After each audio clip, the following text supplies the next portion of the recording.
Nos visita esta noche don Enrique Salas Romer, un gran político, legendario político venezolano, un político decente, honorable, lúcido, que fue candidato presidencial el año 98 y perdió desdichadamente con el golpista Chávez. Un aplauso para Enrique Salas Romer, por favor. Bienvenido, bienvenido. Usted, mirando atrás, aquella elección del año 98, ¿cree que habría sido posible, evitable, el triunfo de Chávez? ¿Habría sido posible ganarle a Chávez? ¿Cometió usted algún error que permitió el triunfo de Chávez o estaba escrito en el destino? Errores cometemos todos, pero ya 30 días antes, tenemos varias encuestas, yo venía de atrás y había pasado adelante por 1 o 2 puntos. Y se produjo algo que fue manipulado con mucha habilidad, yo creo que una emboscada, en la cual se fingió que quien estaba compitiendo con Chávez era otro y no yo, con base a que el candidato de un partido había obtenido, su partido, 7 gobernaciones y la alianza de Chávez había obtenido 7 gobernaciones. Como yo era candidato independiente, solo contaba con una gobernación que la ejercía mi hijo, que había sido electo para sucederme. En consecuencia, se creó una matriz de opinión de que era o el candidato de la vieja guardia, que en aquel momento, justificadamente o no, se le consideraba anatema a cualquier posibilidad de progreso del país, o se le daba la puerta a Chávez. Y en 15 días lograron el milagro de que 13% de mis votos se corrieron de un lado y de otro. ¿Algunos de sus amigos o conocidos o incluso parientes votaron por Chávez? Probablemente, porque había como una... es decir, yo creo, es una teoría, ¿no?, que en los pueblos, cuando ocurre un sacudón como que ocurrió en los Estados Unidos con el colapso de la vivienda, en Venezuela fue el Caracazo, pervive una especie de temor, aun cuando la situación desde el punto de vista económico o político se ha superado, pervive un temor. Y la gente culpaba totalmente a Acción Democrática y COPEI, sobre todo Acción Democrática, que eran los partidos tradicionales. Lo recuerdo muy bien. Como responsables de aquello. Entonces, ante el temor de que eso se produjera, buscaron una opción distinta. Cuando Chávez asumió en enero del 99, ¿usted imaginó que la crisis iba a llegar a los extremos a que ha llegado hoy, septiembre de 2017? Bueno, yo sabía, y lo dije así, que quien ganara la elección marcaría el futuro de Venezuela por los próximos 15 años. Lo dije en el Ateneo de Caracas en noviembre de 1998. ¿Y usted sabía que Chávez iba a destruir la democracia? No, por supuesto que no, ni tampoco me imaginaba, y allá iba. Jamás me podía imaginar que iba a llegar a este extremo, que no creo que era la intención inicial de Chávez, hasta que cayó presa de la seducción de Fidel Castro, quien lo llevó a entregar la riqueza venezolana para llevar adelante su propósito de conquistar la América Latina. Porque en efecto Fidel Castro sedujo, colonizó mentalmente a Chávez. Entre tanto a Chávez no le daban la visa para entrar a este país, lo recuerdo porque yo lo entrevisté, él quería venir, le negaban la entrada a Estados Unidos, lo cual le sembró un rencor contra este país y entonces él se entregó a los brazos de Fidel, ¿no? Quizás fue un error de los americanos. Pero, digamos, cuando ganó Chávez, había la expectativa, la esperanza de que él iba a ser de izquierda moderada, socialdemócrata, un poco el discurso de su campaña, ¿no? ¿Qué lo radicalizó hacia la izquierda, en su opinión, don Enrique? Yo creo que él en el 14 de diciembre de 2004, luego de que se produce el referéndum revocatorio, Primero hay una intentona de sustituirlo en el año 2002, en la cual debo decir que no participaron los partidos democráticos venezolanos. Fue una cosa armada por otros factores. ¿Usted no estaba enterado? Bueno, no, por supuesto que no, ni estaban los partidos enterados, porque en aquel momento se reunían en mi oficina, porque había como el sentimiento de que todos los partidos habían desaparecido y que teníamos que de alguna manera buscar la manera, y me pidieron a mí que sirviera de anfitrión para que se produjera ese encuentro. ¿Y por qué fracasó, perdóneme que lo interrumpa, esa intentona del 2002? ¿Por qué? Si ya lo habían metido en prisión. Porque no había un líder. No había un líder. ¿Le ofrecieron a usted ser el líder? No, ni tampoco. Es que nosotros no estábamos enterados de lo que estaba ocurriendo. ¿Era un golpe de Estado técnicamente? Había realmente realmente se califica como golpe de Estado el hecho de que Pedro Carmona, un buen hombre por lo demás, obnubilado por las circunstancias, decidió autojuramentarse. Pero lo otro no, porque Chávez de hecho renunció ante un alzamiento que se produjo en el marco de las mismas Fuerzas Armadas que le pidieron que renunciara. Y el propio ministro de Hacienda señaló que Chávez había en efecto renunciado, cosa que posteriormente fue negado. Pero realmente sí creo que renunció, pero como no había un líder en las Fuerzas Armadas y no existía un liderazgo en el lado civil tampoco, no fue muy difícil que aquello se complicara, y que hay factores que tenían cierta vinculación con Chávez, entre ellos el general Baduel, que ahora ha pagado con la cárcel por muchos años. Increíblemente, porque Baduel fue uno de los que salvaron a Chávez en aquella ocasión. Fue él que lo salvó. Él que lo salvó. Él que lo salvó. Y ahora está preso Baduel y su hijo. También. Ambos. Sí. Pero usted decía que a fines de 2004, después de aquel referéndum revocatorio, Chávez se radicaliza más a la izquierda. No es a la izquierda, sino que él llega a un acuerdo con Fidel y se firman dos acuerdos el 14 de diciembre de ese año. Uno, para que Venezuela asista a Cuba entregándole petróleo a cambio de unos 30.000 médicos y figuras de distintos niveles que colaborarían con la conducción del país.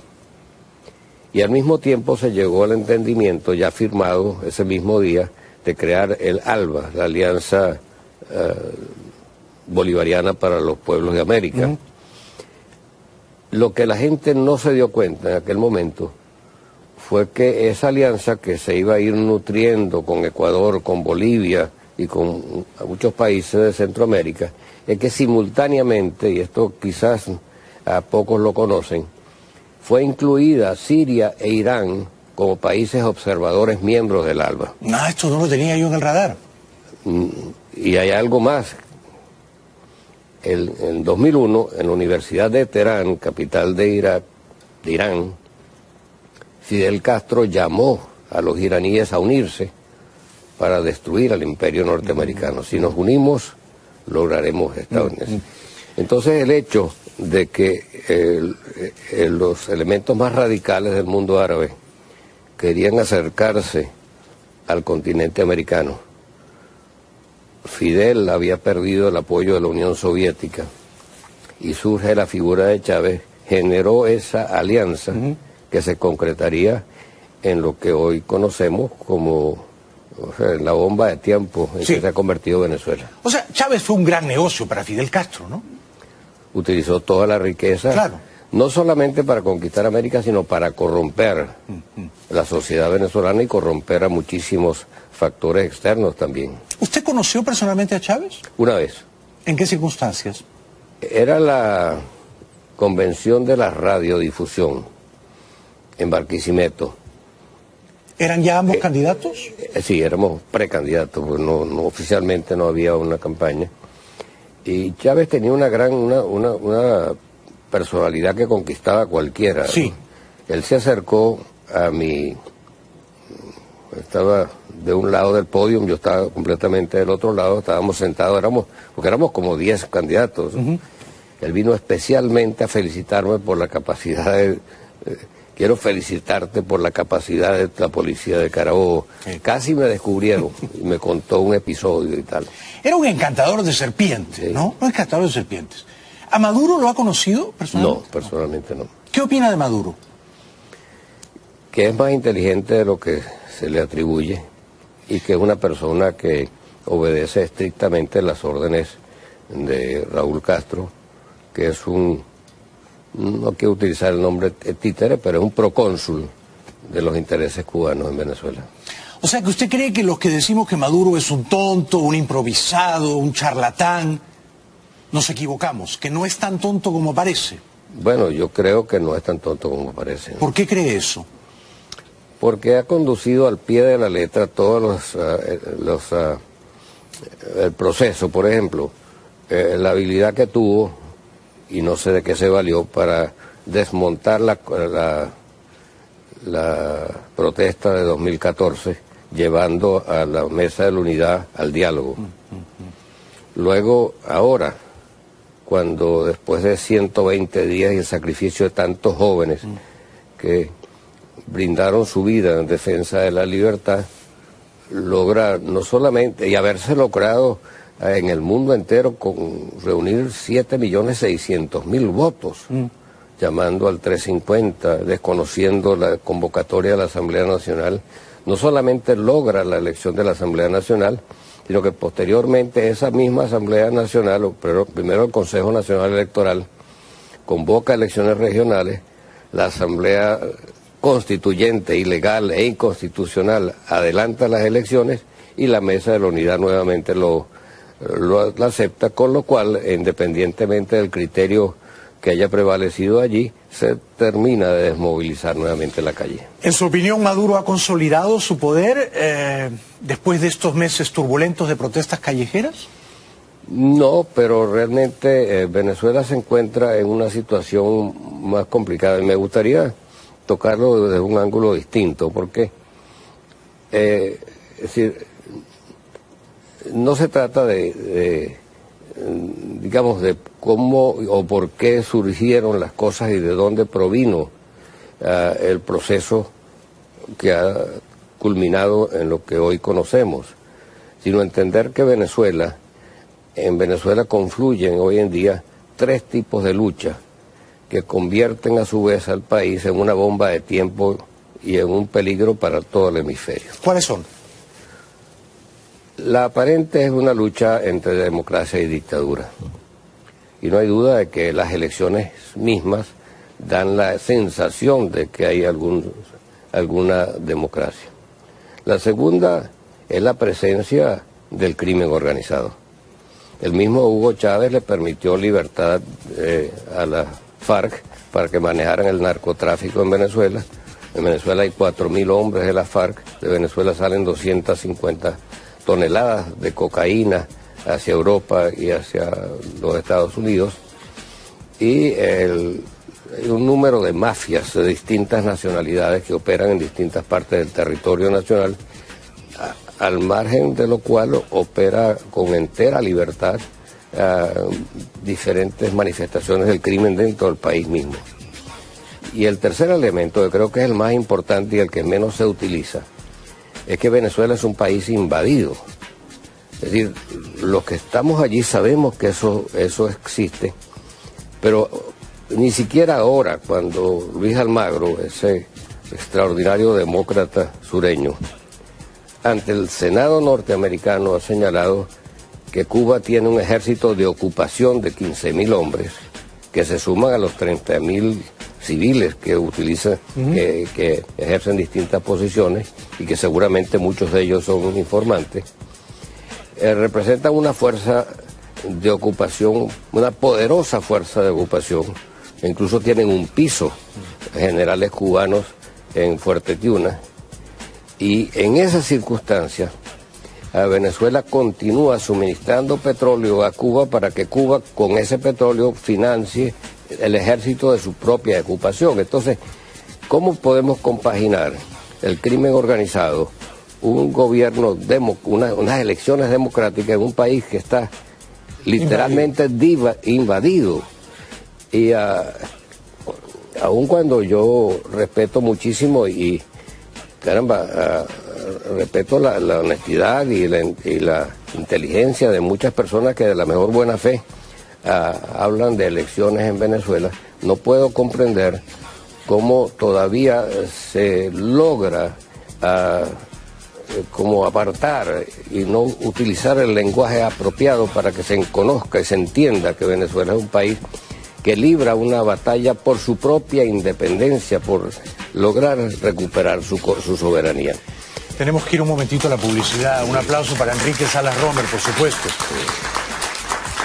2 minutos y seguimos escuchando a un gran maestro de la política venezolana, ex candidato presidencial, Enrique Salas Romer. Ya volvemos. Es un gran honor recibir esta noche en el programa al ex candidato presidencial venezolano. Perdió con Chávez Frías el año 98, don Enrique Salas Romer. Don Enrique, usted decía que Venezuela, su país, donde usted no puede vivir ahora hace 3 años y medio, está exiliado en Connecticut, es un país invadido por miles de cubanos, y eso es rigurosamente cierto. Entonces, si Venezuela es un país invadido por los cubanos, por los conspiradores cubanos, los espías cubanos, que son por supuesto enemigos de la democracia y de la libertad, ¿no?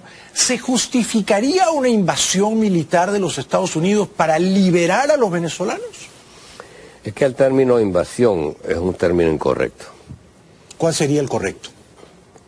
En muchos países, Estados Unidos en la Segunda Guerra Mundial fue una fuerza de liberación de Europa frente a la amenaza de Hitler. En el caso de Kuwait, la operación Tormenta del Desierto fue una fuerza de liberación para expulsar a los iraquíes que habían invadido a Kuwait.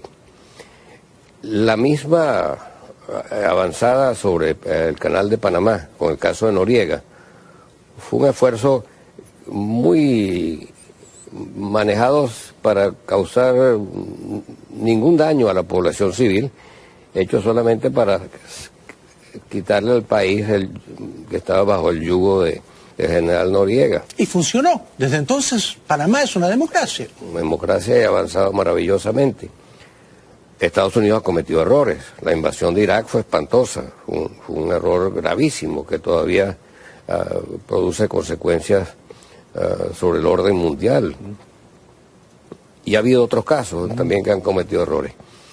Pero aquí no debe ser, debemos ver esto ya como un proceso que, entonces déjame plantearlo de una manera distinta.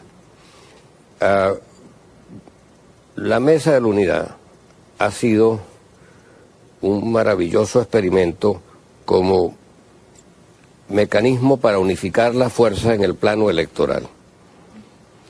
Pero en el plano de la estrategia política es parte del problema. Sí, de acuerdo. Pues no ha sabido manejarlo y ha conducido al país a mantener la ficción de que vivimos una democracia cuando estamos bajo una dictadura y a no darle suficiente pie al hecho de que somos un país invadido y además tomado desde muchos ángulos por el crimen organizado. Entonces, el proceso que se vive en Venezuela es un proceso que debe conducirnos a entender que el problema venezolano, al margen de lo que pueda plantear el gobierno o la Mesa de la Unidad, es un problema que ya se ha convertido en un problema que afecta a la seguridad del hemisferio, que más que un problema venezolano, que lo es y es gravísimo y tiene consecuencias humanitarias terribles, es un problema, es una bomba de tiempo para el hemisferio.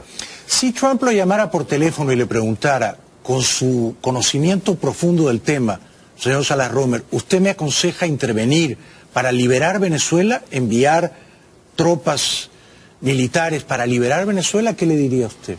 Yo le diría que no lo haga como Estados Unidos. Yo creo que el continente tiene que, de alguna manera, configurarse una fuerza de liberación que contribuye a que los venezolanos, que bastante valor han demostrado, estos jóvenes en la calle, presentando sus escudos de cartón y de latón frente a una Guardia Nacional que salvajemente los ha atacado a una protesta civil, una fuerza de liberación se justifica plenamente para que estas fuerzas autóctonas del país, de un país que ha sido a lo largo de la historia un faro luminoso de la libertad y de la independencia. Mira, Venezuela influyó siendo un paisito en el proceso de independencia de toda América. Seguro. El modelo democrático iniciado por Rómulo Betancourt, con la presidencia de Rómulo Betancourt en el 59, tuvo un efecto modelaje sobre todo Latinoamérica. Y ese país en este momento, que ha demostrado tanta fuerza sin tener ningún arma para defenderse frente a un gobierno cruel y despiadado, y frente al ataque de la Guardia Nacional, de la Policía Bolivariana y de factores extranjeros que están infiltrados y uniformados como venezolanos, requieren del apoyo, como lo tuvimos en la época de la independencia con la Legión Británica. Necesitamos el apoyo de una fuerza internacional libertadora, no solamente para ayudarnos a llevar, no solamente para permitir llevar ayuda humanitaria a un pueblo que se está muriendo de hambre y de falta de servicio de salud, sino también para que vuelva a surgir la patria independiente, que ayer lo fue, la patria soberana, y el país que respete los derechos humanos. Y eso no se va, esa amenaza que representa Venezuela, donde confluye el narcotráfico, confluye el terrorismo, confluyen una serie de factores contrarios a la tradición latinoamérica, no se puede pensar que lo va a poder superar solamente un pueblo desarmado. Esta es mi última pregunta, le ruego una respuesta corta. ¿Qué consejo les daría a los líderes de la oposición que están allá? A Capriles, a Borges, a Ramos Alup, entre otros. Mira, hay líderes muy valiosos en Venezuela, ellos y otros, gente muy joven.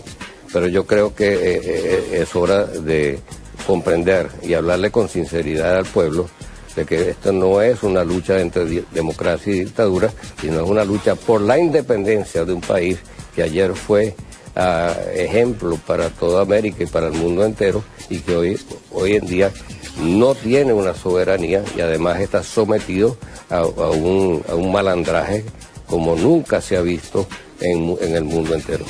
Gracias por venir. Ha sido un honor conocerlo y escucharlo. Un aplauso para Enrique Salas Romer. Gracias. Larga vida, Dios lo bendiga, vuelva pronto. Gracias. COPEI, sobre todo Acción Democrática, que eran los partidos tradicionales. Lo recuerdo muy bien. Como responsables de aquello. Entonces, ante el temor de que eso se produjera, buscaron una opción distinta. Cuando Chávez asumió en enero del 99, ¿usted imaginó que la crisis iba a llegar a los extremos a que ha llegado hoy, septiembre de 2017? Bueno, yo sabía, y lo dije así, que quien ganara la elección marcaría el futuro de Venezuela por los próximos 15 años. Lo dije en el Ateneo de Caracas en noviembre de 1998. ¿Y usted sabía que Chávez iba a destruir la democracia? No, por supuesto que no, ni tampoco me imaginaba, y allá iba. Jamás me podía imaginar que iba a llegar a este extremo, que no creo que era la intención inicial de Chávez, hasta que cayó presa de la seducción de Fidel Castro, quien lo llevó a entregar la riqueza venezolana para llevar adelante su propósito de conquistar la América Latina. Porque en efecto Fidel Castro sedujo, colonizó mentalmente a Chávez. Entre tanto a Chávez no le daban la visa para entrar a este país, lo recuerdo porque yo lo entrevisté, él quería venir, le negaban la entrada a Estados Unidos, lo cual le sembró un rencor contra este país, y entonces él se entregó a los brazos de Fidel, ¿no? Quizás fue un error de los americanos. Pero, digamos, cuando ganó Chávez, había la expectativa, la esperanza de que él iba a ser de izquierda moderada, socialdemócrata, un poco el discurso de su campaña, ¿no? ¿Qué lo radicalizó hacia la izquierda, en su opinión, don Enrique? Yo creo que él en el 14 de diciembre de 2004, luego de que se produce el referéndum revocatorio, primero hay una intentona de sustituirlo en el año 2002, en la cual debo decir que no participaron los partidos democráticos venezolanos. Fue una cosa armada por otros factores. ¿Usted no estaba enterado? Bueno, no, por supuesto que no, ni estaban los partidos enterados, porque en aquel momento se reunían en mi oficina, porque había como el sentimiento de que todos los partidos habían desaparecido y que teníamos que de alguna manera buscar la manera, y me pidieron a mí que sirviera de anfitrión para que se produjera ese encuentro. ¿Y por qué fracasó, perdóneme que lo interrumpa, esa intentona del 2002? ¿Por qué? Si ya lo habían metido en prisión. Porque no había un líder. No había un líder. ¿Le ofrecieron a usted ser el líder? No, ni tampoco. Es que nosotros no estábamos enterados de lo que estaba ocurriendo. ¿Era un golpe de Estado técnicamente? Realmente realmente se califica como golpe de Estado el hecho de que Pedro Carmona, un buen hombre por lo demás, obnubilado por las circunstancias, decidió autojuramentarse. Pero lo otro no, porque Chávez de hecho renunció ante un alzamiento que se produjo en el marco de las mismas Fuerzas Armadas que le pidieron que renunciara. Y el propio ministro de Hacienda señaló que Chávez había en efecto renunciado, cosa que posteriormente fue negado. Pero realmente sí creo que renunció, pero como no había un líder en las Fuerzas Armadas, y no existía un liderazgo en el lado civil tampoco, no fue muy difícil que aquello se complicara, y que hay factores que tenían cierta vinculación con Chávez, entre ellos el general Baduel, que ahora ha pagado con la cárcel por muchos años. Increíblemente, porque Baduel fue uno de los que salvaron a Chávez en aquella ocasión. Fue él que lo salvó. Él que lo salvó. Él que lo salvó. Y ahora está preso Baduel y su hijo. También. Ambos. Sí. Pero usted decía que a fines de 2004, después de aquel referéndum revocatorio, Chávez se radicaliza más a la izquierda. No es a la izquierda, sino que él llega a un acuerdo con Fidel y se firman dos acuerdos el 14 de diciembre de ese año. Uno, para que Venezuela asista a Cuba entregándole petróleo a cambio de unos 30.000 médicos y figuras de distintos niveles que colaborarían con la conducción del país. Y al mismo tiempo se llegó al entendimiento, ya firmado ese mismo día, de crear el ALBA, la Alianza Bolivariana para los Pueblos de América. Lo que la gente no se dio cuenta en aquel momento fue que esa alianza, que se iba a ir nutriendo con Ecuador, con Bolivia y con muchos países de Centroamérica, es que simultáneamente, y esto quizás a pocos lo conocen, fue incluida Siria e Irán como países observadores miembros del ALBA. Esto no lo tenía yo en el radar. Y hay algo más. En 2001, en la Universidad de Teherán, capital de Irán, Fidel Castro llamó a los iraníes a unirse para destruir al imperio norteamericano. Si nos unimos, lograremos Estados Unidos. Entonces el hecho de que los elementos más radicales del mundo árabe querían acercarse al continente americano. Fidel había perdido el apoyo de la Unión Soviética, con lo cual, independientemente del criterio que haya prevalecido allí, se termina de desmovilizar nuevamente la calle. En su opinión, ¿Maduro ha consolidado su poder después de estos meses turbulentos de protestas callejeras? No, pero realmente Venezuela se encuentra en una situación más complicada y me gustaría tocarlo desde un ángulo distinto, porque es decir, no se trata digamos, de cómo o por qué surgieron las cosas y de dónde provino el proceso que ha culminado en lo que hoy conocemos, sino entender que en Venezuela confluyen hoy en día tres tipos de lucha que convierten a su vez al país en una bomba de tiempo y en un peligro para todo el hemisferio. ¿Cuáles son? La aparente es una lucha entre democracia y dictadura. Y no hay duda de que las elecciones mismas dan la sensación de que hay alguna democracia. La segunda es la presencia del crimen organizado. El mismo Hugo Chávez le permitió libertad a la FARC para que manejaran el narcotráfico en Venezuela. En Venezuela hay 4.000 hombres de la FARC, de Venezuela salen 250 toneladas de cocaína hacia Europa y hacia los Estados Unidos, y un número de mafias de distintas nacionalidades que operan en distintas partes del territorio nacional, al margen de lo cual opera con entera libertad diferentes manifestaciones del crimen dentro del país mismo.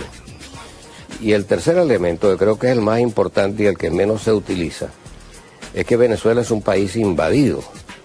Es decir, los que estamos allí sabemos que eso existe, pero ni siquiera ahora, cuando Luis Almagro, ese extraordinario demócrata sureño, ante el Senado norteamericano ha señalado que Cuba tiene un ejército de ocupación de 15.000 hombres, que se suman a los 30.000 civiles que utilizan, que ejercen distintas posiciones y que seguramente muchos de ellos son informantes, representan una fuerza de ocupación, una poderosa fuerza de ocupación.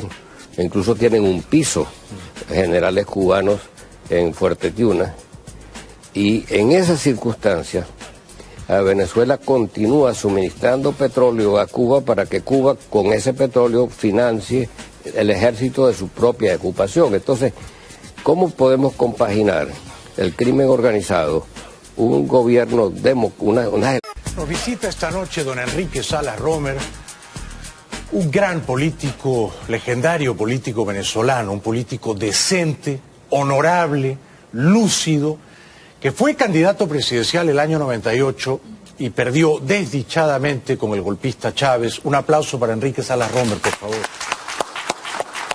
Bienvenido, bienvenido. Usted, mirando atrás, aquella elección del año 98, ¿cree que habría sido posible, evitable, el triunfo de Chávez? ¿Habría sido posible ganarle a Chávez? ¿Cometió usted algún error que permitió el triunfo de Chávez o estaba escrito en el destino? Errores cometemos todos, pero ya 30 días antes, tenemos varias encuestas, yo venía de atrás y había pasado adelante por 1 o 2 puntos.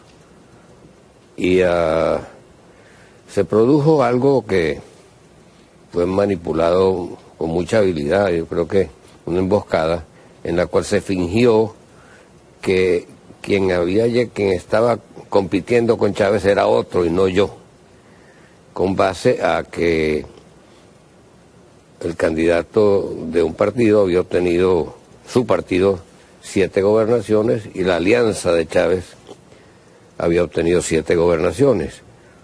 Como yo era candidato independiente, solo contaba con una gobernación que la ejercía mi hijo, que había sido electo para sucederme. En consecuencia, se creó una matriz de opinión de que era o el candidato de la vieja guardia, que en aquel momento, justificadamente o no, se le consideraba anatema a cualquier posibilidad de progreso del país, o se le daba la puerta a Chávez. Y en 15 días lograron el milagro de que 13% de mis votos se corrieron de un lado y de otro. ¿Algunos de sus amigos o conocidos o incluso parientes votaron por Chávez? Probablemente, porque había como una... es decir, yo creo, es una teoría, ¿no?, que en los pueblos, cuando ocurre un sacudón como que ocurrió en los Estados Unidos con el colapso de la vivienda, en Venezuela fue el Caracazo, pervive una especie de temor, aun cuando la situación desde el punto de vista económico o político se ha superado, pervive un temor, y la gente culpaba totalmente a Acción Democrática y surge la figura de Chávez, generó esa alianza que se concretaría en lo que hoy conocemos como la bomba de tiempo en que se ha convertido Venezuela. O sea, Chávez fue un gran negocio para Fidel Castro, ¿no? utilizó toda la riqueza, claro, no solamente para conquistar América, sino para corromper la sociedad venezolana y corromper a muchísimos factores externos también. ¿Usted conoció personalmente a Chávez? Una vez. ¿En qué circunstancias? Era la convención de la radiodifusión en Barquisimeto. ¿Eran ya ambos candidatos? Sí, éramos precandidatos, pues no, oficialmente no había una campaña. Y Chávez tenía una personalidad que conquistaba a cualquiera. Sí. ¿No? Él se acercó a mí, estaba de un lado del podio, yo estaba completamente del otro lado, estábamos sentados, porque éramos como 10 candidatos. Él vino especialmente a felicitarme por la capacidad quiero felicitarte por la capacidad de la policía de Carabobo. Sí. Casi me descubrieron y me contó un episodio y tal. Era un encantador de serpientes, sí, ¿no? Un encantador de serpientes. ¿A Maduro lo ha conocido personalmente? No, personalmente no. ¿Qué opina de Maduro? Que es más inteligente de lo que se le atribuye y que es una persona que obedece estrictamente las órdenes de Raúl Castro, que es no quiero utilizar el nombre títere, pero es un procónsul de los intereses cubanos en Venezuela. O sea, que usted cree que los que decimos que Maduro es un tonto, un improvisado, un charlatán, nos equivocamos, que no es tan tonto como parece. Bueno, yo creo que no es tan tonto como parece. ¿Por qué cree eso? Porque ha conducido al pie de la letra todos el proceso, por ejemplo, la habilidad que tuvo, y no sé de qué se valió, para desmontar la protesta de 2014, llevando a la Mesa de la Unidad al diálogo. Luego, ahora, cuando después de 120 días y el sacrificio de tantos jóvenes que brindaron su vida en defensa de la libertad, lograr no solamente, y haberse logrado en el mundo entero reunir 7.600.000 votos, llamando al 350, desconociendo la convocatoria de la Asamblea Nacional, no solamente logra la elección de la Asamblea Nacional, sino que posteriormente esa misma Asamblea Nacional, pero primero el Consejo Nacional Electoral, convoca elecciones regionales, la Asamblea Constituyente, ilegal e inconstitucional, adelanta las elecciones y la Mesa de la Unidad nuevamente la acepta.